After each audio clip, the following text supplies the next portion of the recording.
Pertama, saya mengucapkan terima kasih kepada Persekutuan Doa Santo Aloysius Gonzaga di Tomang, Ibu Dewi dan teman-teman semuanya yang sudah memberi saya kesempatan untuk bercerita atau mengajarkan iman Katolik terkait dengan malaikat. Mari kita bersama-sama pertama-tama mohon kekuatan dari Tuhan dan pertolongan para malaikat supaya dapat berlangsung dengan lancar pengajaran iman Katolik pada malam hari ini. Saudara-saudari semuanya, kita mau belajar mengenai ilmu tentang malaikat. Apakah malaikat hanya dongeng bocah saja? Apakah malaikat tidak ada atau merupakan isapan jempol saja? Atau hanya merupakan sesuatu yang sifatnya kiasan-kiasan? Yuk kita pelajari apa yang sesungguhnya diajarkan oleh gereja yang satu kudus, katolik dan apostolik alias gereja Katolik yang kita cintai. Kita biasanya orang Katolik mohon pertolongan para malaikat dan di antara para malaikat itu ada seorang pemimpin malaikat yang disebut malaikat agung yang bernama Mikael. Atau kita sering menyebutnya sebagai Santo Mikael Malaikat Agung. Kalau kita mau bicara mengenai malaikat, pertama-tama kita bicara mengenai sesuatu yang tidak kelihatan. Karena malaikat tidak bisa dilihat. Tidak seperti batu, kayu, rumah, mobil, dan sebagainya. Malaikat bersifat gaib. Jadi kita mau bicara mengenai alam gaib. Alam gaib itu simpelnya alam yang tidak kelihatan, alam yang bukan berasal dari fisik dunia ini. Kalau kita mau bicara mengenai alam gaib, mengenai sesuatu yang tidak kelihatan, landasan pertama adalah kredo, yaitu kredo yang dimiliki oleh gereja Katolik. Bunyi kredo dalam kalimat-kalimat awal seperti ini. Credo in unum Deum, patrem omnipotentem factorem celietere visibilium omnium et invisibilium. Ini ada lagunya loh. Credo in unum Deum, patrem omnipotentem factorem celietere visibilium omnium et invisibilium. Mohon maaf kalau suaraku mengganggu udara di Tomang karena nggak terlalu merdu ya. Jadi mohon maaf memang suara terbatas, tapi pokoknya kira-kira seperti itu lagunya. Ada kata invisibilium. Apa artinya? Yuk kita buka dalam terjemahan bahasa Indonesia yang diterjemahkan sebagai aku percaya. Bagaimana bunyi lengkapnya? Bagian pertama atau kalimat-kalimat awal. Aku percaya akan satu Allah Bapa yang Maha Kuasa, pencipta langit dan bumi dan segala sesuatu yang kelihatan dan tak kelihatan. Perlihatkan silahkan. Ada kata tak kelihatan. Nah, tadi kata invisibilium tadi, itu bunyi dalam bahasa Indonesia adalah tidak kelihatan atau tak kelihatan. Maksudnya apa? Itu sesuatu yang spiritual, sesuatu yang rohani non material, bukan berasal dari dunia fisik. Kalau kita mau mengetahui ajaran gereja Katolik, itu ada di dalam KGK 327. Yuk kita buka, bagaimana bunyinya? Bunyinya seperti ini. KGK 327. Allah mengadakan pada awal segala waktu sekaligus dua ciptaan dari ketidakadaan, yang rohani dan yang jasmani, yaitu malaikat dan dunia, dan sesudah itu yang manusiawi, yang boleh dikatakan sekaligus terdiri dari roh dan badan. Yuk kita lihat beberapa penekanan. Ada keterangan mengenai dua ciptaan. Maksudnya ada dua macam ciptaan. Kapan diciptakannya? Awal segala waktu. Dari apa? Dari ketidakadaan. Apa maksudnya dua ciptaan tadi? Perhatikan yang warna kuning, yang rohani dan yang jasmani. Yang rohani itu malaikat, yang jasmani itu dunia. Rohani, malaikat, berarti tidak ada rupa dalam wujud fisik. Dunia itu jasmani berarti ada rupa dalam wujud fisik. Dunia ya yang sekarang kita lihat ini. Kemudian ada ciptaan jenis yang ketiga yang namanya manusia, yang disebut yang manusiawi, yang terdiri dari roh dan badan. Perhatikan ada kata roh dan badan. Kalau malaikat itu roh murni, dunia itu badan alias jasmani murni, kalau manusia itu sekaligus badan, sekaligus roh. Nah, mengenai roh dan badan, saya sudah pernah membahas, karena ini bukan tema kita, saya sarankan kalau pengen tahu mengenai tubuh, jiwa, dan roh, Anda meluncur ke channel saya. Channel itu namanya Katkit Katekese Sedikit. Anda tinggal masuk ke YouTube, itu gampang, nanti Anda kemudian search atau ketik Katkit tubuh jiwa roh pasti muncul. Atau katkit jiwa pasti muncul. Katkit roh muncul. Katkit tubuh muncul. Kalau Anda ketik Romo Bayu sakit jiwa, tidak muncul. Kalau sakit jiwa itu pasti muncul. Ada juga nanti apa bedanya jiwa manusia dan jiwa binatang, itu Anda ketik sakit jiwa, itu pasti akan muncul. Juga apa bedanya jiwa dan roh, persamaannya apa, bedanya apa, Anda ketik saja sakit jiwa roh pasti muncul. Hal-hal yang terkait dengan itu, tubuh jiwa roh. Karena itu bukan tema kita, kita lewat. Kita uraikan sekarang kalimat dalam KGK 327 tadi di dalam bagan. Ada dua jenis, dua macam ciptaan. Rohani dan jasmani. Yang rohani itu malaikat, yang jasmani itu dunia. Nah, manusia berada di antara keduanya. Maka dalam cara menggambarkannya ada warna putih, ada warna hijau. Nah, manusia itu hijau dan putih menyampur. Karena rohani sekaligus jasmani. Rohani karena kita manusia punya roh, jasmani karena kita punya badan. Sementara malaikat itu gaib alias tidak kelihatan alias tidak punya badan. Jadi kalau kita gambar dengan lebih luas lagi atau lebih rinci seperti ini. Yang jasmani itu ada mineral, mineral itu ya seperti barang-barang benda-benda mati ya, kayu apa namanya batu, pasir dan sebagainya, tumbuh-tumbuhan, pohon-pohon, binatang, makhluk-makhluk yang hewani itulah yang disebut sebagai binatang. Kemudian manusia. Nah, yang spesies rohani itu hanya malaikat. Satu-satunya satu spesies itu yang rohani. Mereka tidak punya badan. Nah, kalau kita perhatikan urutan penciptaannya bagaimana sih? Kalau dalam Alkitab kan ada itu dalam kitab Kejadian. Tapi sebenarnya ada yang tidak diceritakan dalam kitab Kejadian. Kitab Kejadian hanya menceritakan bagaimana penciptaan ya tumbuhan, binatang, manusia, tetapi tidak diceritakan secara langsung cerita mengenai penciptaan malaikat. Padahal malaikat diciptakan dan malaikat memang betul ada. Nah, urutannya seperti ini. Pertama adalah penciptaan malaikat, itu yang makhluk-makhluk rohani tadi. Justru itu paling awal, sebelum adanya waktu. Barulah kemudian penciptaan dunia yang jasmani yang dikisahkan dalam kitab Kejadian. Kitab paling awal dalam Alkitab itu loh. Nah, baru yang terakhir setelah buminya ada, tempatnya ada, materinya ada, kemudian pohonnya ada, binatangnya ada, baru penciptaan manusia sebagai yang rohani dan jasmani yang terakhir. Jadi justru urutannya seperti itu, yang rohani dulu. Malaikat itu paling awal.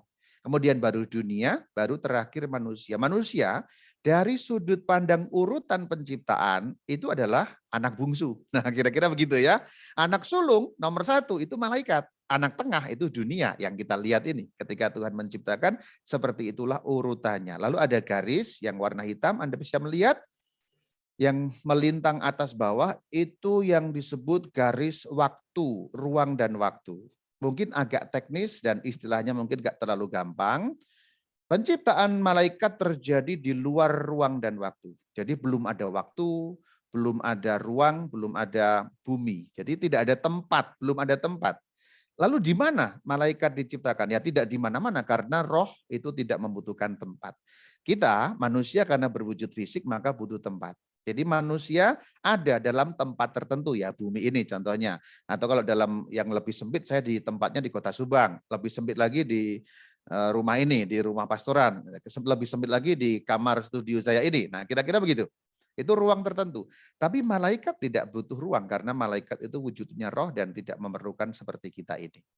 Nah, itulah yang kita bicarakan. Yang saya lingkari warna kuning paling kiri itu yang kita bicarakan. Itulah referensinya ada di kitab Ayub 38 ayat 4 dan ayat 7. Meskipun tidak secara langsung dikisahkan cerita penciptaan malaikat, tetapi ada alusinya. Alusinya itu pengertian-pengertian dasar rujukannya. Kalau kita melihat bagaimana penciptaan awal mula itu, sebenarnya sudah ada yang disebut semua anak-anak Allah. Perhatikan paling bawah, Ayub 38 ayat 7. Siapa itu anak Allah? Semua anak Allah. Kalau kita membuka dalam terjemahan BIMK menjadi jelas. Perhatikan yang bawah BIMK 38 ayat 7, makhluk-makhluk surga. Jadi pada saat bumi diciptakan dalam bahasa gampang, malaikat melihat bumi diciptakan. Lu mana buktinya Rama? Itu paling atas sekarang. Ayub 38 ayat 4. Ketika akunya Tuhan Allah, meletakkan dasar bumi. Ayub belum ada, karena Ayub manusia.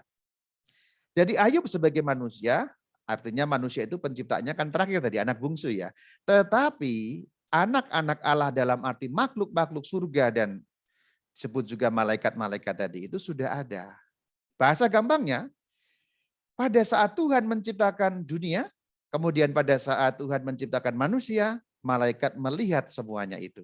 Karena malaikat sudah ada sebelum bumi ada, sebelum alam semesta ada, apalagi sebelum manusia ada. Kurang lebih seperti itu. Di dalam bahasa gampang, ayat-ayat rujukannya ada, semua yang sudah saya sampaikan baru saja. Demikian mengenai urutan penciptaan.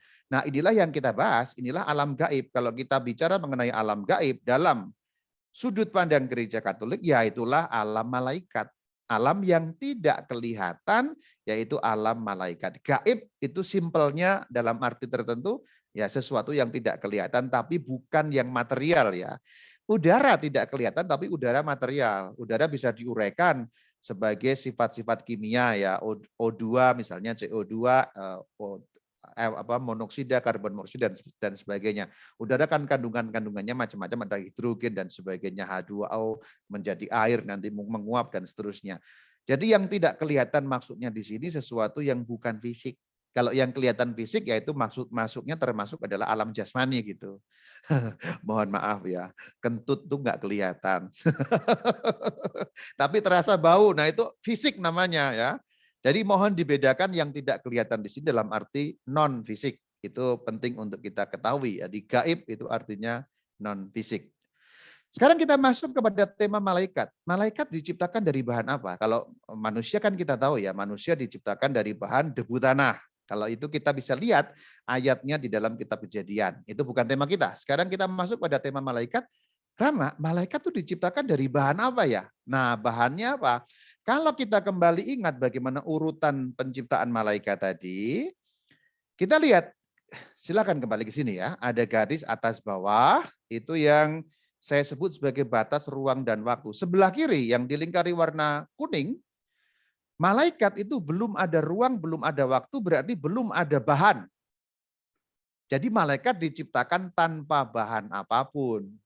Malaikat tidak diciptakan dari api, dari air, atau dari bahan apapun, tapi malaikat diciptakan dari ketiadaan. Kita bisa kembali ke KGK, perhatikan.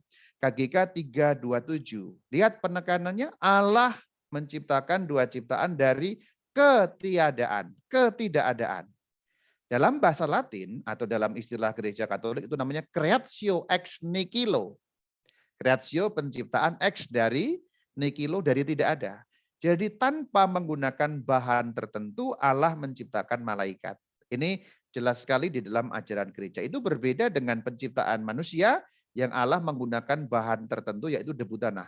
Kenapa? Karena bahannya sudah ada. Ingat urutannya tadi ya. Kalau Anda ingat urutannya maka sudah langsung tahu.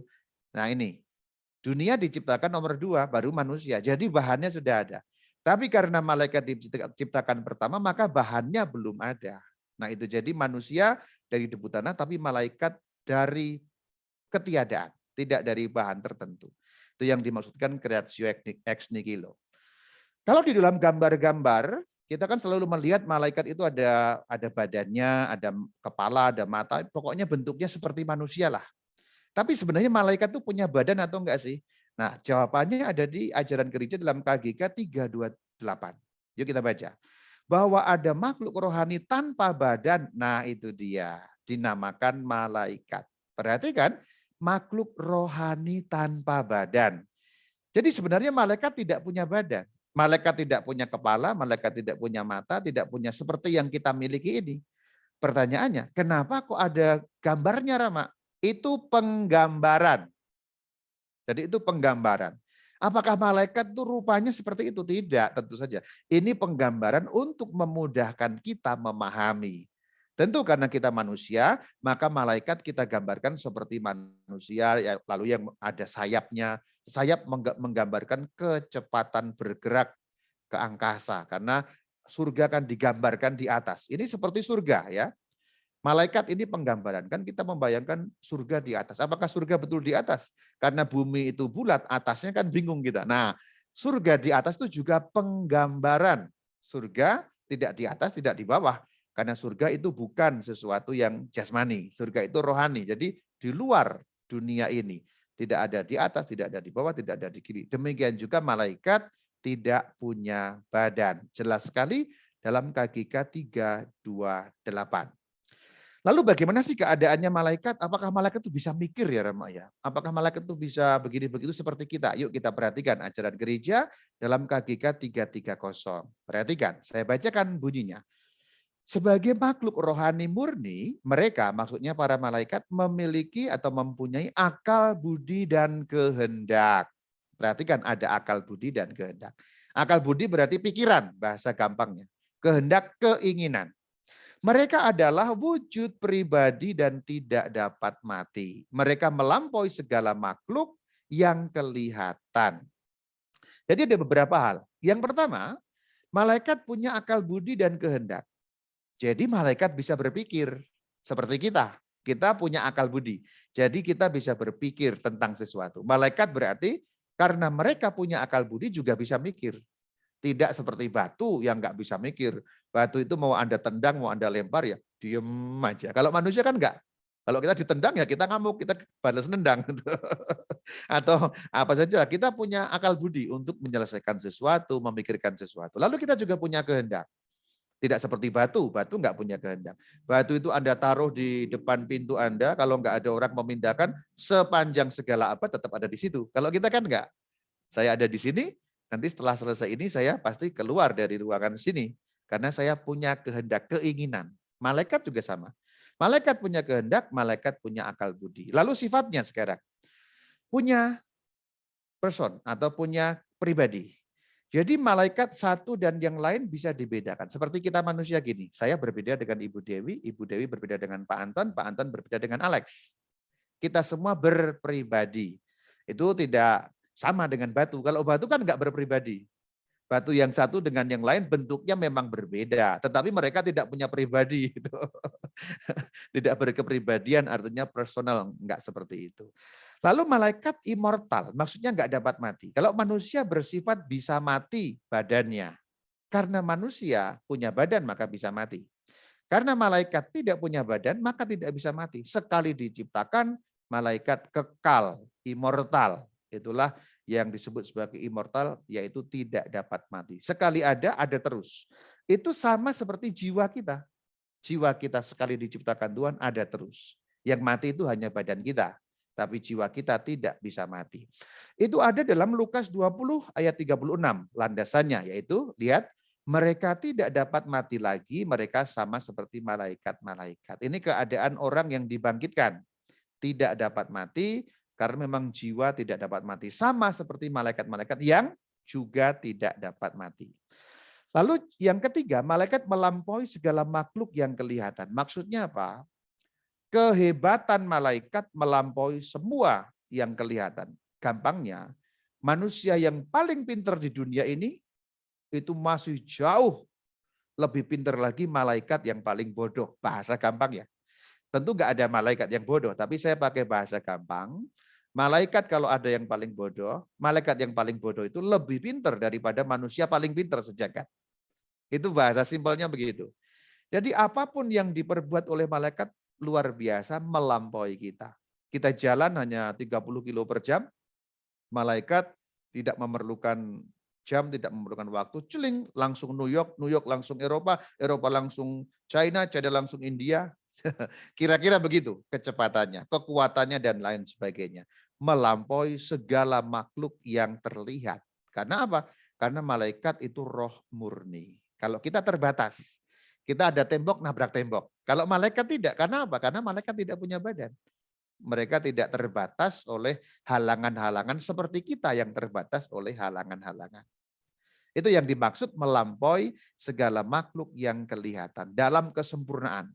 Bahasa Jepangnya jelas dan gampang. Malaikat itu sempurna. Sempurna. Dalam hal apapun. Luar biasa kesempurnaannya. Itu tadi mengenai malaikat. Semoga agak jelas ya. Saya ulang pelan-pelan. Malaikat tidak punya badan. Malaikat itu roh murni. Malaikat itu punya kehendak. Malaikat punya akal budi. Kemudian malaikat itu berpribadi. Sama seperti manusia. Dan malaikat itu tidak dapat mati. Serta yang bagian terakhir malaikat itu luar biasa sempurnanya jauh melampaui manusia. Itu mengenai malaikat ya. Sekarang khusus malaikat pelindung. Apa yang diajarkan gereja? Ini keyakinan yang sungguh-sungguh nyata, kita sudah tahu sampai di sini malaikat itu nyata karena memang ada ayat-ayatnya dalam Alkitab. Kalau Anda buka Alkitab, tulisan tentang malaikat itu ada di mana-mana. Maksudnya dari perjanjian lama ada, sampai kepada perjanjian baru pun ada. Kalau Anda buka kisah para rasul, di situ juga ada tentang malaikat. Jadi luar biasa. Mengenai malaikat ini luar biasa, ada sangat jelas dalam ayat-ayat Alkitab. Dan gereja mengajarkan mereka sungguh ada, meskipun berwujud rohani tidak kita lihat. Yuk sekarang kita masuk khusus kepada malaikat pelindung. Bagaimana ajaran gereja? KGK 336. Sejak masa anak-anak sampai pada kematiannya, malaikat-malaikat mengelilingi kehidupan manusia dengan perlindungan dan doa permohonan. Perhatikan lanjutannya, seorang malaikat mendampingi setiap orang beriman sebagai pelindung dan gembala supaya mengantarnya kepada kehidupan. Nah, ini berarti jelas sekali ajaran gereja. Ajaran gereja dalam KGK 336 itu mengutip dari Bapak Gereja Basilius yang hidup pada abad keempat. Sudah sangat lama. Beliau mengatakan seorang malaikat mendampingi setiap, berarti kita masing-masing punya malaikat pelindung. Bahasa Jepangnya jelas dan gampang. Satu orang manusia diberi Tuhan satu orang malaikat. Jadi saya punya malaikat pelindung sendiri, Ibu Dewi punya malaikat pelindung sendiri, Pak Anton punya malaikat pelindung sendiri, Alex punya malaikat pelindung sendiri, dan setiap orang, yaitu yang khusus disebutkan orang beriman, punya malaikat pelindung yang diberikan oleh Tuhan. Dari sejak kapan? Kita perhatikan dari sejak masa anak-anak, tapi terjemahannya ini bermasalah. Kalau kita lihat dalam teks asli, ada kata asuo initio. Jadi sebenarnya harusnya terjemahan yang lebih literal berbunyi awal kehidupan. Jadi sejak awal kehidupan, kapan awal kehidupan manusia? Konsepsi dalam perut atau dalam rahim ibu. Jadi saat pembuahan itulah awal kehidupan manusia.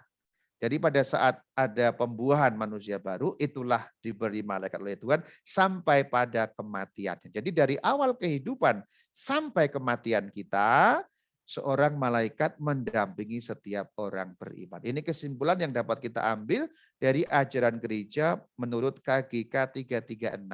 Kalau kalimatnya kita baca lancar, sejak awal kehidupannya di sini manusia atau setiap manusia, sampai pada kematian setiap manusia, seorang malaikat mendampingi setiap orang beriman.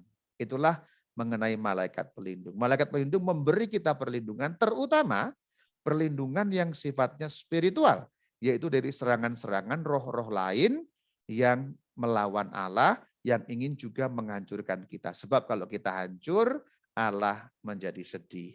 Roh lain itu apa? Yaitu malaikat yang jatuh yang sebentar lagi nanti kita akan bahas. Nah, mengenai malaikat pelindung ini ada landasan alkitabiahnya. Kita sudah lihat tadi ya, KGK-nya 336. Kalau ayatnya dalam Alkitab, Matius 18 ayat yang ke-10. Ini jelas sekali. Ingatlah, jangan menganggap rendah salah seorang dari anak-anak kecil ini. Karena akunya ini Yesus Tuhan, berkata kepadamu, ada malaikat mereka di surga yang selalu memandang wajah Bapakku yang di surga. Jadi persoalan mengenai malaikat ini langsung disabdakan oleh baginda Yesus junjungan kita. Jadi nggak mungkin malaikat nggak ada, karena itu langsung firman Tuhan Yesus. Matius 18 ayat 10. Karena akunya Tuhan Yesus, berkata kepadamu, murid-muridnya, termasuk kita juga sekarang, ada malaikat mereka. Nah ini mengacu pada malaikat pelindung yang disebut dalam KGK 336 tadi. Contoh lain atau landasan yang lain yaitu di dalam Lukas 16:22. Matilah orang miskin itu lalu dibawa oleh malaikat-malaikat ke pangkuan Abraham. Jadi jelas sekali ketika gereja mengatakan dari saat awal kehidupan sampai kematian. Perhatikan bagaimana dalam Injil Lukas tadi orang yang mati itu dibawa ke pangkuan Abraham atau Firdaus. Dalam perjanjian lama juga ada landasannya. Mazmur 34 ayat 8. Malaikat Tuhan berkemah di sekeliling orang-orang yang takut akan Dia, lalu meluputkan mereka. Itulah dasar-dasar Alkitabiah mengenai adanya malaikat. Dengan demikian kita sudah paham mengenai malaikat. Kita sudah paham mengenai malaikat pelindung, sekarang kita bahas mengenai malaikat yang jatuh. Apa itu malaikat yang jatuh? Apakah itu malaikat yang lari-lari kemudian kepleset? Bukan itu maksudnya ya. Yuk kita lihat apa maksudnya malaikat jatuh. Referensinya ada di KGK 391. Yuk kita baca. Malaikat yang jatuh yang dinamakan setan atau iblis. Berarti malaikat yang jatuh itu setan atau iblis. Apa bedanya setan dan iblis? Sama, hanya kalau iblis itu khusus untuk menyebut ketuanya setan. Jadi iblis itu setan juga, tapi setan nomor satu. Presiden setan, atau raja setan, atau engkongnya setan, atau mbahnya setan. Gitu, kira-kira begitu ya. Penghulu setan. Dalam beberapa ayat dalam Alkitab kan ada itu. Yesus dituduh mengusir setan dengan kuasa penghulu setan. Nah, itu iblis. Jadi iblis dan setan itu sama, hanya perbedaannya iblis itu satu tokoh, yaitu satu setan sebagai kepala setan. Maka kalau kita mendasarkan pembahasan menurut KGK 391, kita tahu setan itu sebenarnya istilah. Kalau kita dalam hidup sehari-hari, wah ada setan, setan. Setan itu sebenarnya kalau di dalam perspektif gereja Katolik itu istilah saja untuk menyebut malaikat yang jatuh. Maksudnya bukan jatuh kepleset, tapi jatuh ke dalam dosa. Jadi malaikat yang jatuh itulah setan. Yuk kita lihat bagaimana asal-usul setan. Kita ingat tadi ciptaan Allah ya. Jadi setan itu diciptakan Allah apa enggak? Ya diciptakan, tapi diciptakannya bukan dalam bentuk setan. Diciptakannya dalam bentuk malaikat. Perhatikan ke sini ya. Yang rohani itu malaikat satu golongan, jumlahnya banyak sekali. Yang jasmani kita sudah lihat tadi. Kita perhatikan khusus pada yang rohani di bagian atas. Dalam KGK 391 kita lalu menjadi jelas bagaimana bahwa di balik keputusan nenek moyang kita, maksudnya Adam dan Hawa yang berdosa membangkang, ada si penggoda yang bertentangan dengan Allah. Si penggoda tadi dinamakan malaikat jatuh, yaitu setan atau iblis. Kalimat lanjutannya dalam KGK 391, gereja mengajar bahwa ia yang dimaksudkan adalah acuannya adalah setan atau iblis tadi, mulanya adalah malaikat baik yang diciptakan Allah. Nah, berarti sudah jelas. Setan diciptakan Allah apa enggak? Diciptakan, tetapi diciptakannya dalam bentuk malaikat yang baik. Nah, itu maksudnya. Karena setan adalah istilah untuk menyebut malaikat yang jahat atau malaikat yang jatuh, maka kalau ada pertanyaan, setan diciptakan oleh Tuhan apa enggak, Rama? Diciptakan, tapi diciptakannya tidak dalam bentuk jahat, dalam bentuk baik. Sangat jelas dalam KGK 391. Perhatikan. Pada mulanya berarti saat diciptakan adalah malaikat baik yang diciptakan Allah. Kalimat lanjutannya, setan dan roh-roh jahat lain menurut kodrat memang diciptakan baik. Jadi awalnya kodratnya baik, tetapi menjadi jahat karena kesalahan mereka sendiri. Nah, disitulah letaknya setan. Jadi setan itu golongan malaikat yang kemudian jatuh memberontak kepada Allah. Kitab Wahyu memberi alusi jumlahnya sepertiga dari seluruh malaikat. Jadi gampangnya kalau malaikat itu jumlahnya 1000 ya, ini bahasa gampang ya. Tentu malaikat lebih dari 1000 pasti banyak sekali nggak terhitung banyaknya. Tapi anggaplah 1000 berarti jumlah setan itu ada 333. Sepertiga dari jumlah keseluruhan dari malaikat itu. Kabar gembiranya adalah 2/3 masih setia kepada Tuhan. Jadi kalau perang pasti menang. Jadi pada akhirnya yang menang pasti adalah golongan malaikat baik. Maka kita jangan takut. Dalam KGK 392 dikatakan jelas sekali bahwa mereka menolak Allah dan kerajaannya. Itulah para setan. Menolak Allah dengan radikal dan tetap, yaitu menolak yang sampai mutlak. Tetap itu maksudnya nggak bisa ditarik kembali. Satu kali selama-lamanya mereka menolak. Berarti di sini setan tidak bisa diampuni. Sekali berdosa, mereka berdosa selamanya. Itu berbeda dengan manusia ya. Kalau manusia sekali berdosa bisa diampuni, besok dosa lagi. Minta ampun, diampuni lagi. Kalau itu manusia. Kalau setan sekali berdosa selama-lamanya. Kenapa? Karena mereka ada dalam waktu kekal. Jadi mereka tidak dapat diampuni. Itu tersebut jelas dalam KGK 393. Perhatikan yang warna kuning. Dosa para malaikat itu tidak dapat diampuni. Kenapa kok tidak dapat diampuni? Karena mereka berada di waktu kekal. Itu sama seperti manusia sesudah kematian. Perhatikan bagian bawah ya. Sama seperti manusia sesudah kematian. Maksudnya, kalau kita berdosa berat atau mortal terus mati, kita juga tidak bisa diampuni. Karena begitu kematian, tidak ada pengampunan untuk dosa mortal bagi kita. Bagian terakhir, yaitu peneguhan bagi kita dengan mengulang kembali bagian yang awal tadi itu saya katakan, yaitu malaikat itu awalnya, tapi ada yang jatuh sepertiga, yang kemudian disebut sebagai setan, yang selama-lamanya terus memberontak kepada Allah. Karena bagi setan sekali berdosa, berdosa selamanya. Tidak ada pengampunan dan tidak ada juga pertobatan. Karena bagi setan memang tidak memungkinkan adanya pertobatan, seperti bagi kita sesudah kematian. Lalu kalau kita lihat dalam kitab Wahyu alusinya, malaikat jumlahnya utuh awalnya, kemudian ada yang memberontak sepertiga.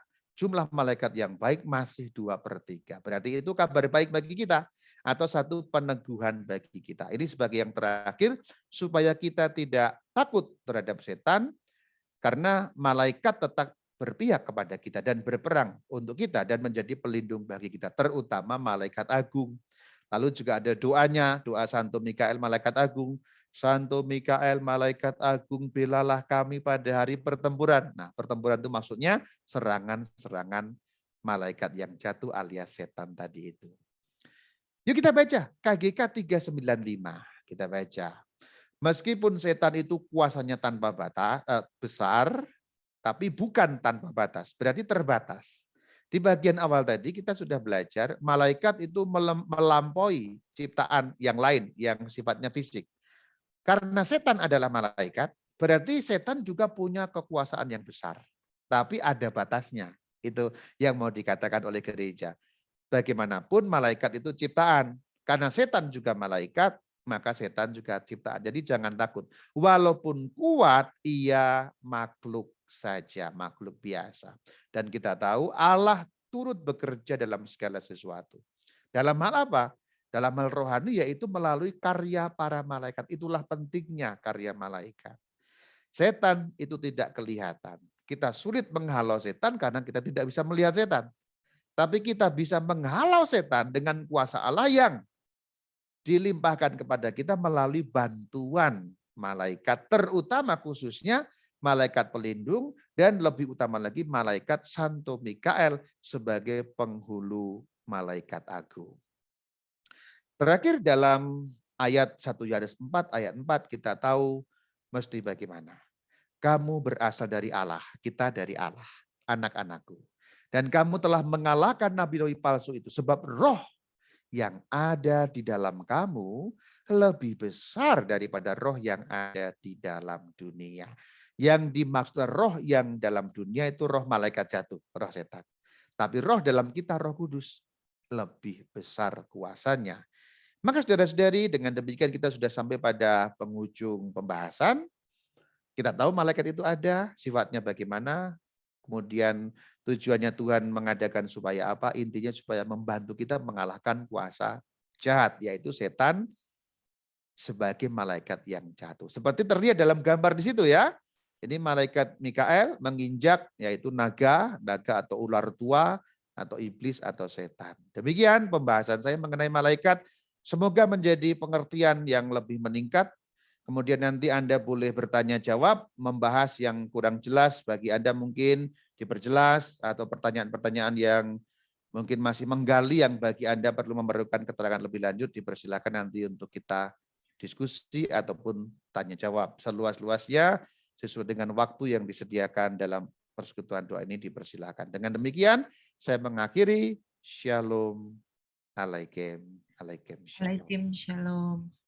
Terima kasih Rama, penjelasannya dengan Jepang ya, bahasa Jepang, jelas dan gampang. Ya, mungkin ada pertanyaan, jika ada pertanyaan bisa di kolom chat, tetapi untuk saat ini Mungkin saking Jepangnya ya, Rama, jadi belum ada pertanyaan. Oh baik, kalau gitu saya sarankan mungkin memutar satu lagu sambil kita dengar-dengar sambil menunggu itu. Iya, Boleh ya Bu ya? boleh. Mau lagu yang tadi, Rama, mungkin? Silahkan bagaimana saja. Boleh, baik. Sebentar, Rama.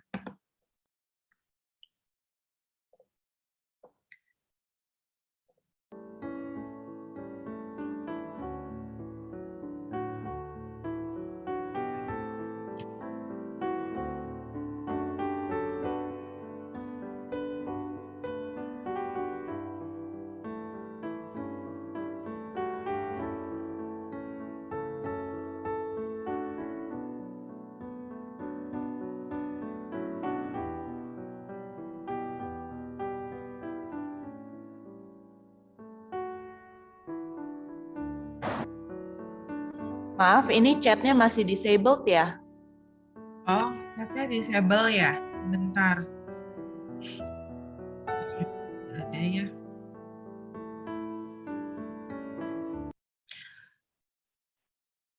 Mungkin sementara bisa langsung Ibu, kalau mau bertanya langsung di kolom ini, langsung nggak usah di chat deh, langsung di pertanyaan langsung. Ya, saya mau tanya, apakah malaikat punya nama? Oke, nanti dikumpulkan ya Ibu pertanyaannya.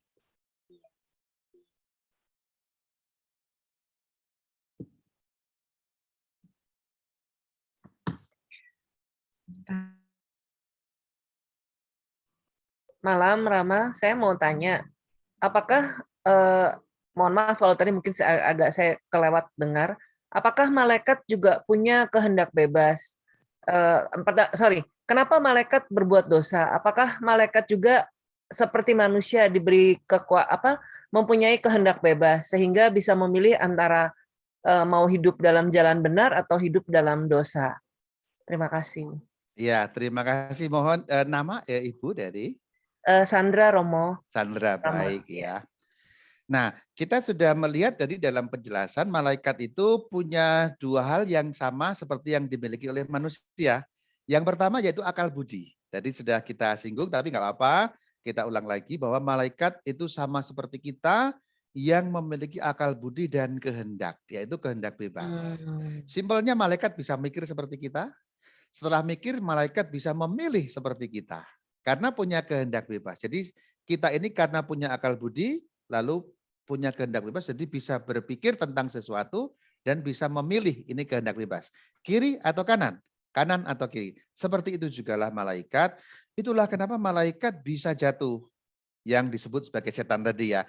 Justru karena malaikat juga dianugerahi akal budi yang bisa memikirkan sesuatu, lalu dianugerahi juga kehendak bebas yang bisa memilih sesuatu. Tetapi perbedaannya dengan kita, kalau kita hidup di waktu yang tidak kekal, malaikat hidup di waktu kekal. Jadi perbedaannya kalau kita memilih sesuatu masih bisa kita revisi. Jadi kita memikirkan kanan atau kiri. Kiri. Tapi kemudian 10 menit kemudian kita berpikir ulang, kanan atau kiri? Oh kayaknya bagusnya kanan. Kita merevisi kanan. Nah, kita bisa memilih kemudian merevisi itu karena kita mengenal waktu yang lampau, waktu yang sekarang, waktu yang akan datang. Kita kan secara umum hidup dalam 3 waktu. Waktu lampau, waktu sekarang, waktu akan datang. Maka apa yang diputuskan di waktu lampau bisa direvisi di waktu sekarang. Yang diputuskan di waktu sekarang bisa direvisi di waktu mendatang. Itulah manusia hidup di waktu yang tidak kekal. Perbedaannya dalam hal ini malaikat hidup di waktu kekal. Waktu kekal tidak ada yang lampau, tidak ada yang sekarang, tidak ada yang kemudian. Satu waktu pruk seluruhnya itu. Mereka waktunya tunggal, yaitu waktu kekal. Maka ketika malaikat itu memilih dengan kehendak bebasnya satu pilihan, itu bersifat abadi. Itulah kenapa nyambung kepada tadi itu, sekali setan, selamanya setan. Tidak bisa diampuni atau juga tidak bisa bertobat. Titik perbedaan kita dan malaikat adalah pada bagian itu. Tapi pada bagian punya akal budi dan punya kehendak itu persis sama kita dengan malaikat. Demikian semoga lebih jelas. Terima kasih Rama. Pertanyaan saya lagi Rama, berarti malaikat itu waktu awal penciptaannya dia langsung diberikan kesempatan oleh Tuhan untuk apakah dia bukan diberi kesempatan maksudnya dia langsung memutuskan apakah dia jatuh dalam dosa sebagai setan atau dia sebagai malaikat yang baik. Kalau apakah seperti itu ataukah kan tadi Rama mengatakan sepertiganya adalah yang jatuh dalam dosa, 2/3-nya yang baik. Apakah malaikat yang baik ini juga nanti masih bisa masuk dalam dosa ataukah sekali mereka memilih yang baik, dia akan tetap menjadi malaikat yang baik selamanya? Selama-lamanya. Selama-lamanya. Ya. Oke. Justru karena mereka waktunya kekal. Begini Jadi ya. hanya sekali pilihannya ya. Sekali itu sebenarnya itu pun tidak sekali. Tidak ada sekali, tidak ada 2 kali untuk malaikat. Sekali itu bahasa kita ya. Bahasa kita. Oke. Ya. Bahasa kita yang kalau kita memang sulit memikirkan waktu kekal. Kita manusia itu memikirkannya kan begini. Ini setelah itu, setelah ini gitu kan. Iya. Kita harus berpikir menggunakan kategori atau menggunakan pikiran kita sebagai manusia. Berarti kalau mau dikalimatkan ketika diciptakan, kemudian mereka memilih, kemudian kekal. Tapi sebenarnya tidak begitu. Penciptaan malaikat, pemilihan malaikat, dosanya malaikat, kalau dalam pandangan mata kita terjadi dalam waktu yang sama. Bruk gitu. Itu kita agak sulit membayangkan memang, karena itu waktu kekal. Tapi intinya adalah, sekali malaikat itu kemudian melawan Allah, selama-lamanya demikian.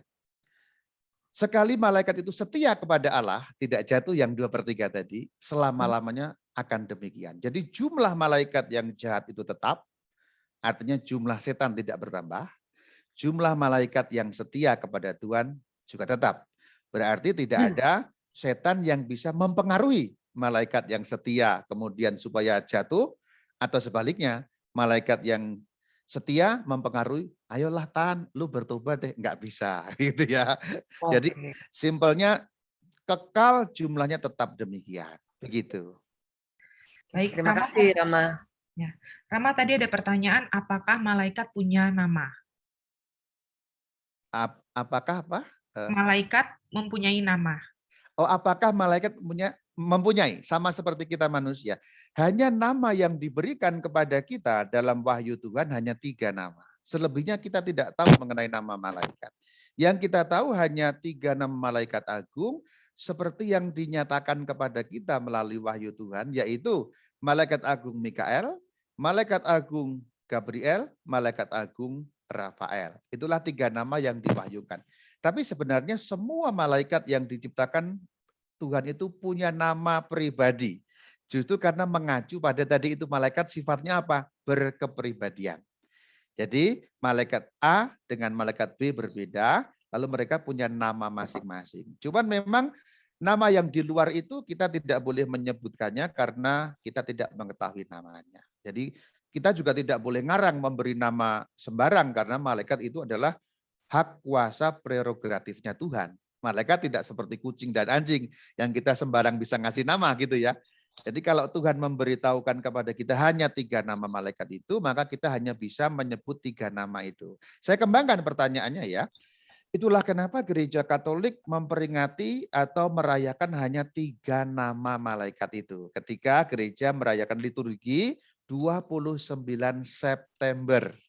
Setiap tanggal 29 September setiap tahun kita merayakan yang namanya Pesta Para Malaikat Agung, yaitu Malaikat Agung Mikael, Gabriel, dan Rafael. Di luar itu kita tidak merayakan karena kita tidak mengetahui namanya. Juga dilarang kita memberi nama. Ya simpelnya karena apa? Kita kan bukan bosnya. Nah gitu loh. Kamu nggak boleh memberi nama karena kita bukan bosnya. Kalau kucing kita boleh memberi nama karena kita bosnya. Dogi kita boleh ngasih nama. Tapi kalau malaikat bosnya Tuhan, kita tidak boleh melangkahi kuasa Tuhan dengan sembarangan memberikan nama kepada malaikat. Simpelnya malaikat punya nama yang diketahui hanya 3 dan dirayakan dalam liturgi. Demikian. Oke, terima kasih Rama.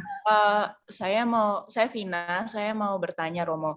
Saya pernah baca satu buku di mana di situ dituliskan bahwa malaikat itu sebetulnya punya rasa iri terhadap manusia.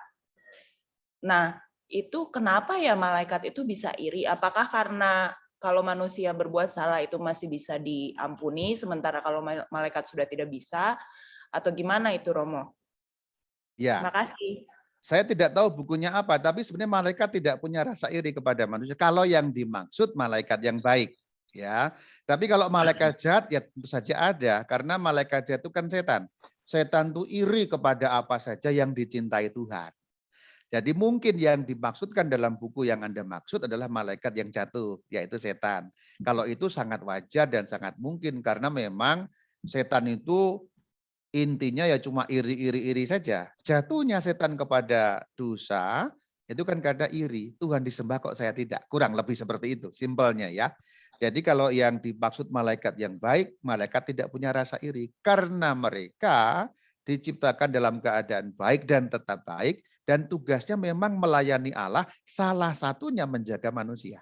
Justru karena manusia itu punya malaikat pelindung, maka mereka tidak iri gitu. Tapi kalau malaikat yang jatuh, alias setan, sangat mungkin bahkan ya kemungkinan besar memang ada iri hati. Kok ini manusia ini kok asalkan dosa kok diampuni terus. Tuhan ini kok sampai menyelamatkan manusia sampai putranya diutus kayak gitu. Alah, ini cecunguk-cecunguk begini aja kok dibela-belain. Kira-kira begitu. Nah kalau itu yang dimaksud malaikat jatuh, ya ada kemungkinan merasa iri juga. Demikian. Mau tanya, saya Adi. Bentar Kak Adi, maaf sebentar saya Hah? cut. Ini ada Ibu Dimna dari tadi udah raise hand-nya. Mungkin sebentar ya Pak. Silakan Ibu. Silakan. Ibu yang raise hand. Ya, makasih Bu Dewi, Mam Romo.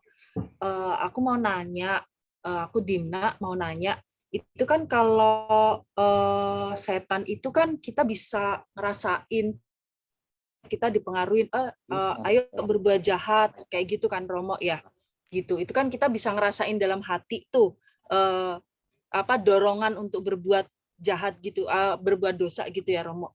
Yang mau aku tanyain, sebenarnya setan itu bisa nggak sih dia menampakkan diri dalam wujud realnya gitu kan gitu. Itu yang pertama.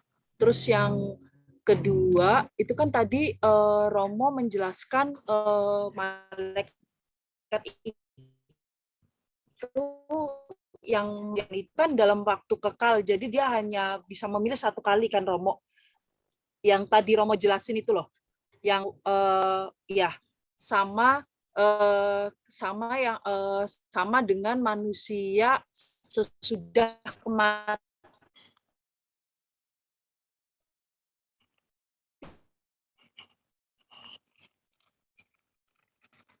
Saya bagian selanjutnya ini saya tidak mendengar. Tidak terampuni gitu ya Romo ya. Nah, bagian selanjutnya saya tidak mendengar. Jadi saya tadi mendengar baru sampai pada manusia setelah kematian. Selanjutnya saya tidak mendengar. Mohon maaf. Oh iya. Karena hilang ya. Ya, yang itu yang pertanyaan aku kedua. Baik, manusia kan, setelah meninggal tadi apa Ibu lanjutannya? Ya, itu kan kalau manusianya berbuat dosa mortal, dia tidak terampuni kan Romo ya? Iya, iya. Nah, itu berarti pertanyaannya kalau kita terus apa gunanya kita itu ya doa arwah untuk orang yang meninggal kalau orangnya itu berbuat dosa mortal gitu. Itu yang pertanyaan kedua. Ya, makasih. Yang pertanyaan kedua, kalau orangnya berbuat dosa mortal, kita tetap mendoakan juga karena siapa tahu di detik-detik terakhir mengalami pertobatan yang namanya sesal sempurna. Kan kita nggak tahu.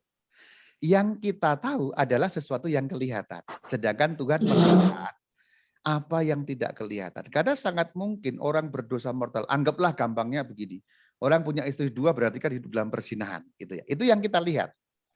Tetapi ternyata si bapak ini yang punya istri dua ini, yang hidup dalam perzinahan yang sebenarnya dosa mortal, di detik-detik terakhir dia menyesal dengan sangat dan itu namanya sesal sempurna.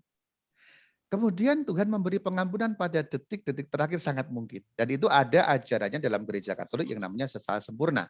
Untuk pembahasan lebih lanjut, silakan Anda nanti klik masuk ke Katkit, klik saja Katkit sesal sempurna pasti muncul. Keterangan yang lebih lanjut, tapi simpelnya begitu. Kita tetap punya harapan mendoakan. Bahkan ketika secara pandangan mata orangnya jelas berdosa. Tapi itu kan yang kita lihat. Kita tidak bisa menjangkau batinnya orang itu, jiwanya orang itu yang terdalam di hadapan Tuhan Allah kita yang maha melihat. Nah itu. Maka harapan itulah yang perlu kita tumbuhkan, sekalipun orang yang tampaknya jelas berdosa itu menurut pandangan manusia tidak ada harapan. Nah, demikian yang perlu dikembangkan dalam sikap pemikiran kita untuk mendoakan orang yang telah meninggal, bahkan di depan mata kita dia berdosa mortal. Contohnya orang bunuh diri. Pembunuhan dosa mortal itu jelas sekali. Bunuh diri bagaimanapun itu pembunuhan, maka berdosa mortal. Namun sekali lagi sama, konsepnya sama. Di detik-detik terakhir kita tidak tahu apa yang terjadi di dalam jiwanya, apakah mengalami sesal sempurna atau enggak. Maka selalu doakan orang yang mati dengan harapan adanya sesal di detik terakhir.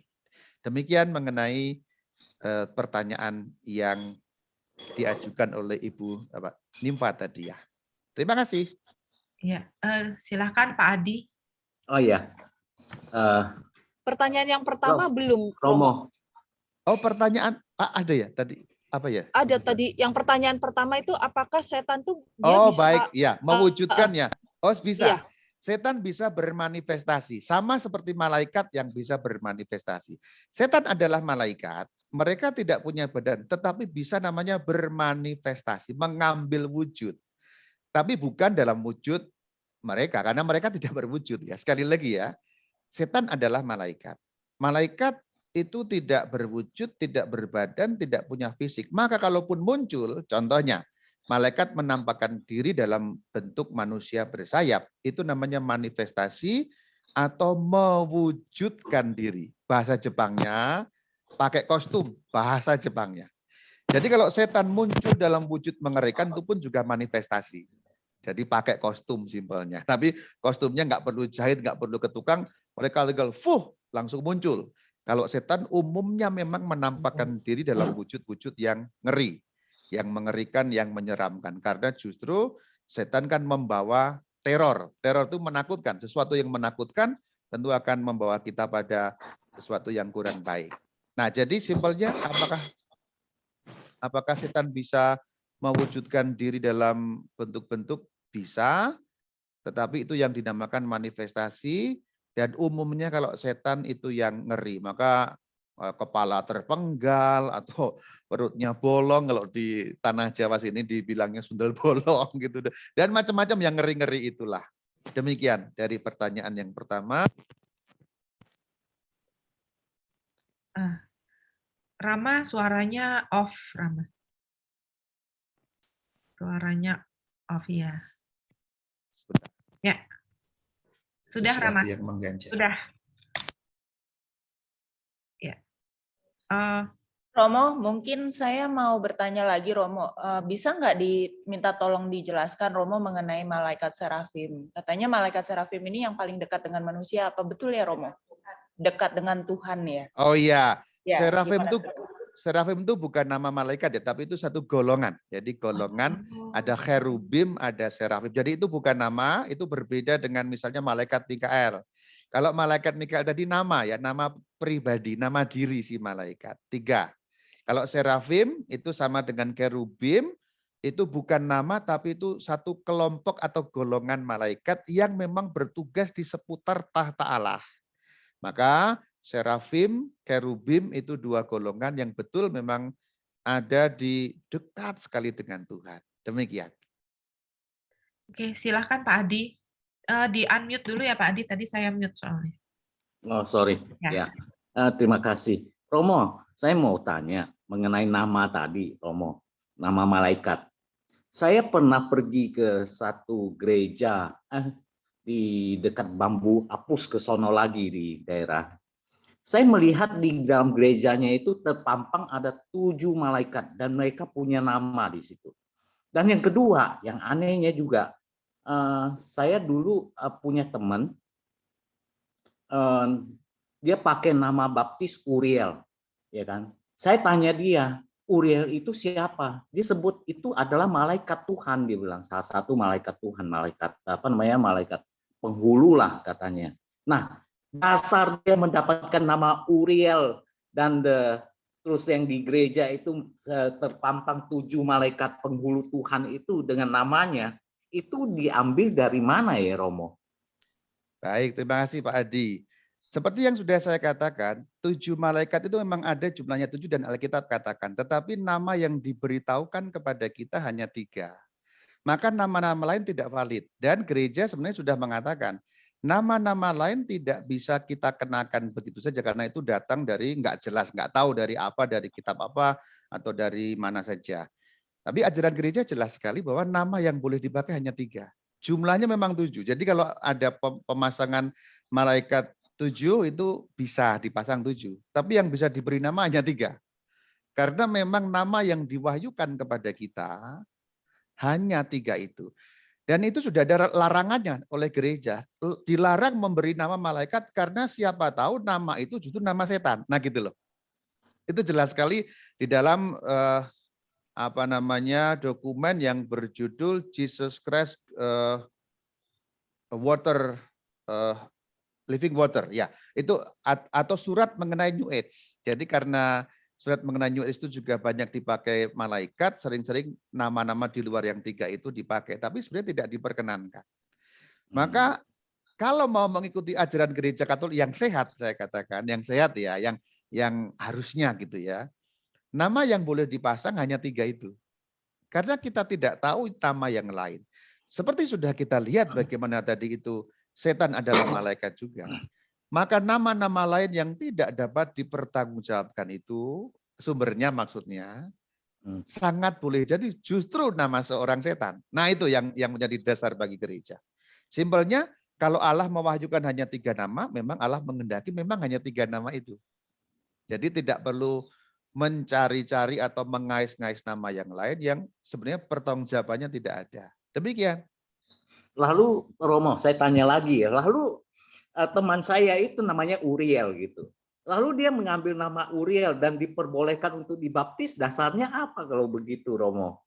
Karena memang di dalam nama baptis itu tidak harus nama orang kudus. Nama baptis itu memang ini ada sedikit salah kaprah memang. Orang sering menganggap bahwa nama baptis harus nama orang, padahal tidak harus. Nama baptis itu bisa nama tertentu yang ada bau-bau Kristen. Nah itu memang ada kesalahpahaman umum. Jadi kalau pakai nama seperti itu juga nggak ada masalah gitu. Nah, dia mengartikan nama itu apa, silakan aja. Karena Uriel itu juga bisa diartikan menurut namanya kan Uriel yang bersinar seperti Allah gitu. Ya, dianggap aja begitu, nama yang bagus gitu. Tapi acuannya memang tidak ada gitu. Itu maksud saya. Oke. Terima kasih Romo atas pencerahannya. Baik Pak Adi, sama-sama.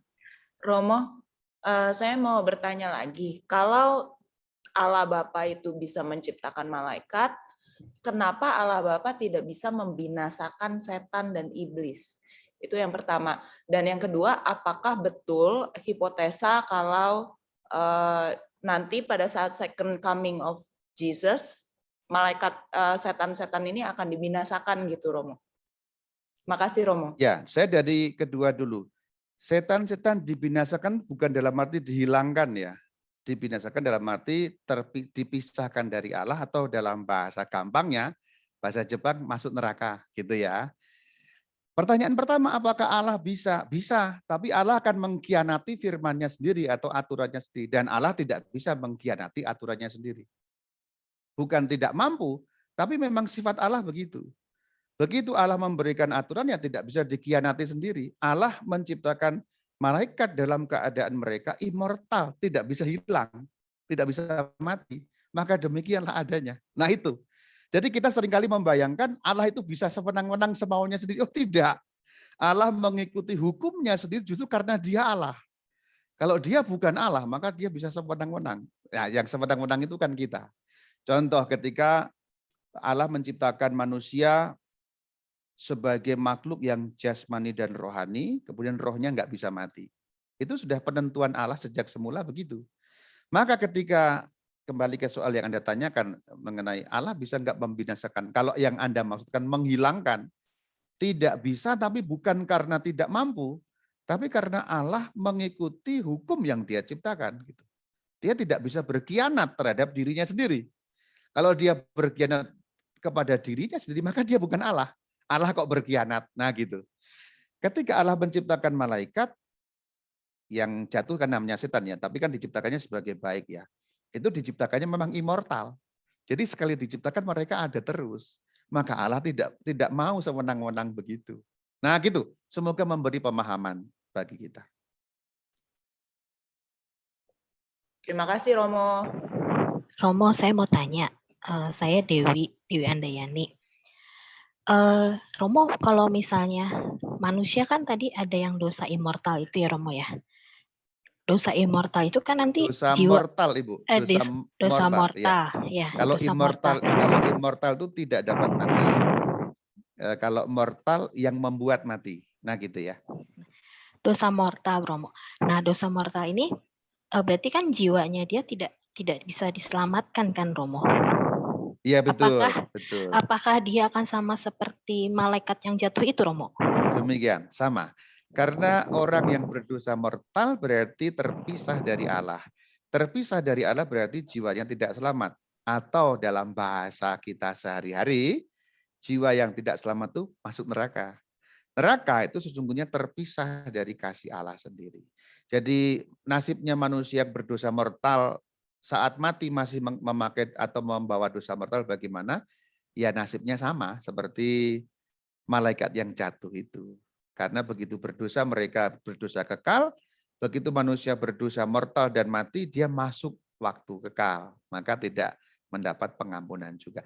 Yang dapat diampuni adalah dosa venial, juga nanti di alam akhirat. Jadi kalau kita mati membawa dosa venial, kita masih mungkin masuk surga karena mengalami yang namanya api penyucian atau purgatorium. Demikian. Terima kasih. Rama, saya Bu Siska mau tanya Rama. Ada teman saya bunuh diri ya Rama. Sebelum dia bunuh diri, dia membunuh anaknya dulu. Anak-anaknya dibunuh. Nah, terus dia berdoa. Saya tahunya berdoa karena pada waktu saya dikabarin kalau dia ada yang bunuh diri, saya datang ke sana, lilin itu masih berasap gitu Rama. Jadi kan berarti dia berdoa ya Rama ya. Terus mereka mati bertiga. Nah, itu bagaimana Rama? Jiwa mereka kemana? Terus apakah saya masih boleh mendoakan mereka? Ya, kalau Ibu tanya kepada saya jiwanya kemana, saya nggak tahu Bu ya. Karena itu prerogatif Tuhan. Tetapi begini cara menalarnya. Seperti yang ditanyakan di bagian awal tadi. Dalam pandangan kita manusia, jelas itu dosa mortal. Pembunuhan apalagi didahului dengan membunuh anaknya, kemudian membunuh dirinya sendiri. Jelas pembunuhan dosa mortal. Mortal itu mors mati. Dosa yang membuat kematian kekal. Atau bahasa gampangnya, dosa yang kalau kita lakukan membuat kita masuk neraka. Jadi kalau kita mati dengan membawa dosa mortal, otomatis neraka. Maka keluarga yang atau ibu yang tadi Anda ceritakan, dalam pandangan kita manusia yang terbatas, dia masuk neraka. Tetapi itu kan pandangan kita ya Bu ya. Pandangan kita itu maksudnya kita hanya melihat apa yang terlihat. Sekali lagi, kita tidak tahu bagaimana detik-detik terakhir orang itu. Seandainya saya katakan, detik-detik terakhir orang itu mengalami pengampunan Tuhan karena dia menyesal dengan namanya sesal sempurna. Dia mendapat pengampunan, tentu dia lolos dari api neraka. Dia akan masuk purgatori untuk selanjutnya sampai pada alam kekal. Jadi jawabannya relatif. Dalam pandangan kita yang terbatas, karena kita hanya melihat yang kelihatan, yang Anda ceritakan itu masuk neraka. Tetapi dalam pandangan iman yang tidak kelihatan, kita masih ada harapan. Maka nyambung ke pertanyaan Anda nomor 2, bagaimana sikap saya Rama, tetap mendoakan dengan harapan bahwa di detik-detik akhir dia itu sesal sempurna dan mendapatkan pengampunan dari Tuhan.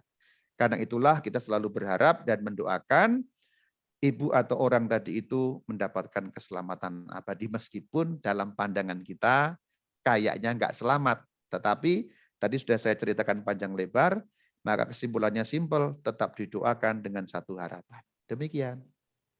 Makasih Romo, saya mau bertanya lagi, maaf nih saya banyak tanya. Kalau orang yang melakukan dosa mortal, apakah selama hidupnya kalau dia melakukan pengakuan dosa, itu bisa dihilangkan dosa mortal itu? Dan apakah masih ada sisa konsekuensi dari dosanya apabila kalau sudah melakukan sakramen pengakuan dosa, gitu Romo. Ya, pertanyaan yang luar biasa ya. Ketika orang mengalami atau melakukan dosa mortal, tapi kemudian menerima pengampunan dalam wujud sakramen tobat, kalau di gereja Katolik kita namanya ngaku dosa itu, maka ketika orang berdosa mortal kemudian menerima sakramen tobat, dosanya diampuni. Dosanya diampuni itu dalam bahasa gampang, kalau dia mati tidak akan masuk neraka. Tetapi ada akibat-akibat dosa yang kemudian dia harus bersihkan. Akibat dosa itu dibersihkan di api penyucian. Jadi simpelnya, kalau orang berdosa mortal kemudian mati, dia neraka. Kalau kemudian orang berdosa mortal, dia bertobat, diampuni, kemudian dia mati, dia selamat dari api neraka, melalui purgatorium atau api penyucian akan sampai kepada kerajaan surga. Demikian. Silakan Pak Adi, dari tadi raise hand. Iya, terima kasih. Romo, saya mau tanya lagi. Ini kan di kitab Ayub, ya kan, diceritakan bahwa iblis bisa berada di depan Tuhan. Nah, pertanyaannya, kemuliaan Tuhan yang begitu besar, begitu ini, apakah iblis mampu berdiri di depan Tuhan, atau apakah dia diberikan izin untuk berada di depan Tuhan gitu, seperti yang di kitab Ayub, Romo? Ya. Terima kasih, Romo. Pertanyaan bagus. Kita harus ingat iblis itu apa? Setan. Setan itu apa? Malaikat. Maka mampu apa enggak mereka berdiri di hadapan Tuhan? Mampu, karena memang malaikat jauh melampaui segala makhluk tadi itu ya. Maka mereka bisa berada di hadapan Tuhan. Tetapi nanti setelah hari kiamat tidak bisa.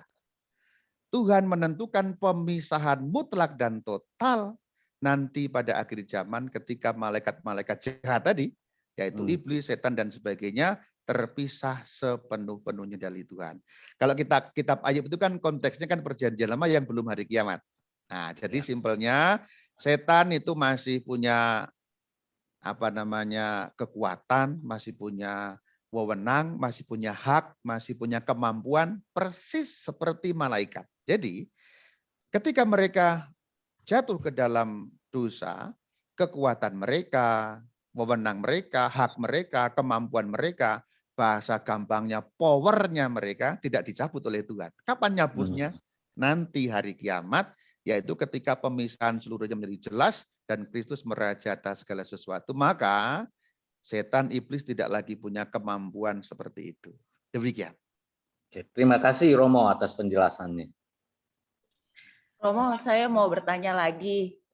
Kalau misalnya manusia meninggal, nanti malaikat pelindungnya yang selama ini ngikutin manusia itu akan kemana ya Romo? Apakah akan ditugaskan ke manusia lainnya atau gimana ya Romo? Oh baik, satu manusia dilindungi satu malaikat dan tidak berganti-ganti. Jadi maksudnya ketika manusia meninggal ya tetap mendampingi, yaitu mereka mengantarkan ke dalam surga. Tapi ternyata apesnya orang yang nggak masuk surga, ya malaikatnya kembali kepada Tuhan di surga. Karena orang yang lain lagi punya malaikat pelindung yang lain lagi. Jadi maksudnya adalah satu persatu dari kita malaikat pelindungnya berbeda-beda. Bukan berarti nanti kalau kemudian kita mati, kemudian malaikat pelindung kita dapat orang yang lain lagi, enggak. Karena setiap orang beriman, tadi keterangan dalam KGK, setiap orang beriman, setiap malaikat satu. Setiap orang beriman, setiap malaikat satu. Jadi pasang-pasanganlah gampangnya begitu, malaikat saya selama-lamanya tetap menjadi malaikat saya. Nanti orang yang lahir yang lain lagi, ada lain lagi. Demikian. Rama, saya mau tanya lagi. Saya ada teman Rama. Dia benar-benar aktivis Katolik ya Pak Rama, aktif banget di gereja. Terus pada suatu saat dia meninggal. Nah setelah meninggal, saya baru tahu kalau dia itu ternyata sudah baca apa yang Rama yang bisa masuk Islam itu karena nikah secara Islam. Jadi dia harus baca anunya itu. Nah terus kan saya nggak tahu Rama. Saya sudah manggil Pak, mempersiapkan misa, sudah panggil pastor dan segala macam. Saya baru tahu kalau dia nyanda itu kan dosa ya Rama. Gimana? Apakah saya berdosa mengadakan misa itu atau pastor berdosa membuat misa untuk orang yang sudah berbuat dosa dan tidak ngomong gitu loh, Rama. Ya, kita kan ketidaktahuan ya. Sesuatu yang tidak tahu tentu mengurangi bebannya. Artinya kita kan bukan dengan sengaja. Nah, kita ibu juga nggak tahu, pastor juga nggak tahu, ya. Maka itu semua ya tentu tidak akan menjadi sandungan bagi kita ya. Ya paling menjadi sandungan untuk orang yang tahu ya, itu sudah jadi Islam kok pastornya misa. Nah, paling bisa dijelaskan ini keadaannya begini, kami baru tahu setelahnya. Saya kira itu tidak perlu menjadi khawatir Bu bahwa kemudian Ibu salah berdosa, enggak, karena ketidaktahuan begitu. Makasih Rama. Rama, ini saya ingatkan dulu untuk peserta, pada malam hari ini kita sampai jam 21.00 ya, supaya Rama bisa istirahat, kasihan kemalaman. Gitu. Ya, jika ada pertanyaan, ada lagi yang raise hand, Rama, Ibu Dimna. Silakan. Oh iya, silakan dari Dimna. Ya, mau nanya, itu kan tadi Romo jelasin ada malaikat pelindung yang satu orang satu gitu ya Romo ya. Nah, itu mau nanya, itu apakah kan kalau di film kartun tuh, kalau di film kartun yang aku lihat tuh kan kalau itu kan ada yang setannya yang jahat, terus ada yang baik yang baju hitam sama yang merah yang setan itu sama yang malaikatnya itu kan, yang kalau di film kartun gitu. Nah itu sebenarnya itu apa nyatanya tuh memang seperti itu atau itu cuma rekaan sih Romo gitu. Karena kan ketika kan kalau apa tuh kan kalau malaikat pelindung kan ngikutin kita terus gitu kan. Nah, sementara setan juga ngikutin gitu kan gitu. Gitu. Nah, apakah kondisinya tuh seperti kayak di film kartun itu ya gitu. Ya. Kalau kok kondisi secara realnya tidak begitu. Dalam arti tidak begitu itu ya tidak ada penggambaran begitu karena kan malaikat tidak punya badan. Tetapi situasi rohaninya memang begitu. Maksudnya adalah di dalam jiwa kita itu terjadi peperangan yang digambarkan kalau di film kartun kan di sini setan, di sini malaikat, tarik-tarikan gitu kan ya. Kira-kira gitu ya. Memang begitulah. Yang sering digambarkan dalam gambar-gambar anak-anak itulah yang terjadi sebetulnya begitu. Tapi bukan secara harafiah ada gambar atau badan malaikat karena sekali lagi malaikat nggak punya badan. Tapi itu sekali lagi terjadi dalam ranah rohani. Setan itu selalu melancarkan godaan kepada kita. Serangan yang paling kuat kepada kita itu bukan kerasukan. Kerasukan itu hanya sesekali terjadi dan hanya pada segelintir orang. Tetapi yang setiap detik, setiap saat dilancarkan serangan kepada kita itu berwujud godaan setan, yaitu yang hitam itu ya. Dan setiap kali malaikat pelindung kita membantu kita dengan mengingatkan. Jadi yang Anda kalau bisa merasakan dalam hati, ayo colong, jangan, ayo colong, jangan. Itu memang betul demikian terjadi di dalam jiwa kita. Suara malaikat yang melawan suara malaikat jahat atau setan tadi itu. Jadi kalau dikatakan betul terjadi demikian, betul. Tetapi sekali lagi ranahnya rohani. Dan itu memang kita bisa rasakan. Ketika ada bisikan suara untuk kita berbuat jahat, ada suara yang lain, kita bisa, tapi suara tanda petik ya, kita bisa dengar seperti dalam batin kita yang mengingatkan, jangan, harusnya kan begini. Setiap kali kita mau melakukan kejahatan ada yang mengingatkan, harusnya kan begini. Nah itulah suara malaikat pelindung yang membantu kita menyalakan kembali daya kehendak untuk memilih Allah. Demikian. Romo, saya mau bertanya lagi satu yang terakhir.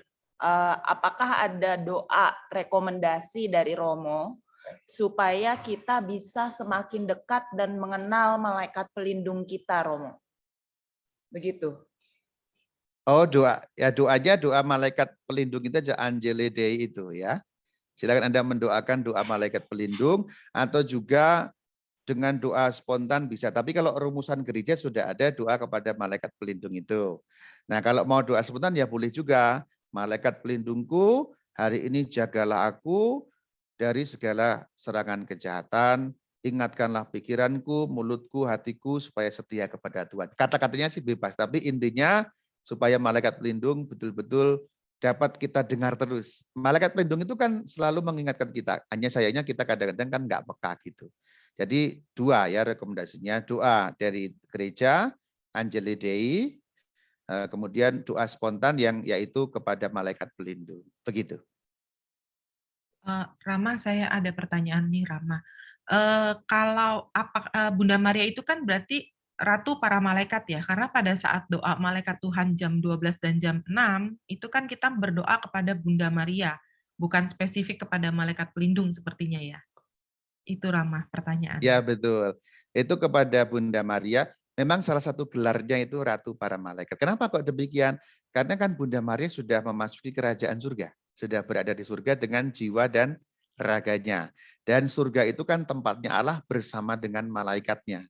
Maka Bunda Maria mendapat gelar Ratu para malaikat karena beliau sudah berada bersama dengan para malaikat. Nah, doa itu memang untuk Bunda Maria, kepada Bunda Maria, bukan kepada malaikat. Demikian. Terima kasih. Kayaknya dulu Rama pernah share satu doa yang doa malaikat yang tadi yang Anjeli itu ya Rama. Itu kita bisa lihatnya di mana ya Rama? Dulu. Iya. Nanti saya boleh share aja lah kalau gitu ya. Iya, nanti di-share ke saya. Kayaknya dulu pernah lumayan panjang doanya itu. Dulu pernah share, cuman saya lupa itunya. Oh, baik. Ya, bukan yang doa khusus untuk kayak Santo Mikael, bukan seperti itu ya, lain lagi. Bukan, ya lain lagi. Kalau Santo Mikael itu memang kita memanggil Santo Mikael sebagai penghulu atau panglima perang malaikat agung untuk melawan khusus kuasa kejahatan. Kalau malaikat pelindung itu tidak hanya melawan kuasa kegelapan, tapi juga membantu kita menimbang, memberi hikmat, menuntun, mengarahkan, seperti itu. Oke, terima kasih. Terima kasih atas kesempatan, kita jumpa lagi nanti bulan Juni ya, 10 Juni. Ya, tanggal 10 Juni. Oke, sekarang kita akan tutup pendalaman iman pada malam hari ini. Kita minta mohon untuk Rama bersedia doa penutup dan juga dengan berkat. Baik, marilah kita berdoa. Iya. Dalam nama Bapa dan Putra dan Roh Kudus. Amin. Tuhan Yesus Kristus, Engkau menyertai kami masing-masing dengan malaikat yang Kau utus sebagai malaikat pelindung. Mohon kekuatan menjalani kehidupan dengan dibantu dan diarahkan, dibimbing oleh malaikat pelindung kami, supaya kami juga memiliki kepekaan yang makin dalam lagi akan bisikan suara-Mu melalui suara para malaikat yang mengingatkan, agar kami setia kepada-Mu. Dan jauhkanlah kami dari perbuatan yang mengarah kepada dosa mortal, yaitu dosa yang mematikan. Dan jika di antara kami hari ini hidup dalam dosa mortal, apakah itu dosa penyembahan berhala, pembunuhan, perzinahan, maupun dosa-dosa mortal yang lain, gerakan kami untuk menerima sakramen tobat, supaya hidup kami kembali kepadamu. Kiranya Tuhan memberkati hamba-hamba-Mu yang tergabung dalam persekutuan doa ini, dalam ruang virtual ini, berkat kesehatan, berkat perlindungan, berkat kesejahteraan jasmani, rohani, dan pertumbuhan iman, dalam nama Bapa dan Putra dan Roh Kudus. Amin. Amin. Terima kasih Rama. Terima kasih teman-teman. Terima kasih ya Rama udah menyempatkan diri. Terima kasih Ibu Dewi. Terima kasih. Terima kasih banyak Rama. Anda semua keren sekali. Terima kasih. Terima kasih. Oh, lebih keren. Super. Dadah semuanya. Oke, selamat malam teman-teman semua.